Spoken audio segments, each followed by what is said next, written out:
খামারে আমার 10,000 টাকার মুরগির পুঁজি, মাত্র টোটাল 17টা মুরগি দিয়ে আমি শুরু করেছি আলহামদুলিল্লাহ। ওই দেখেন ওদেরকে আমি পাকা কলা খেতে দিছি। এই কলাগুলো কিন্তু নষ্ট না, একবারে ইনটেক ভালো কলা কলা খেতে দিছি এবং এটা কলা খাবে। এখন যেহেতু দেখেন আপনিও খেতে পারবেন, ছুলে একবার ভালো ফ্রেশ কলা।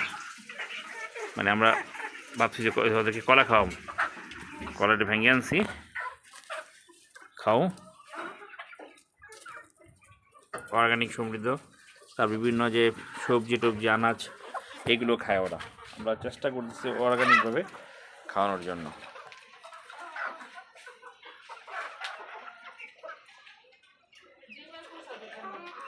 হ্যাঁ, ডিমের খোসা আর দিন মন নাই। আচ্ছা, ডিমের খোসা তাহলে আর সময় দিও, ওইটাই দরকার ছিল না সিমা। এটার মধ্যে মাখাই দাও, এটার মধ্যে মাখাই দাও। না না দিয়ে দাও, একটু ধীরে মিডিয়াম করে দাও, সমস্যা দিতে পারবা দাও। আমরা এখন একটা জিনিস বুঝছিলাম, সেটা হচ্ছে ডিমের খোসার গুঁড়ো আমরা ব্লেন্ডার করে করছিলাম, ওটা দিলে ভালো বুঝে দাও। এইভাবে বাকি সবগুলো দিয়ে দাও।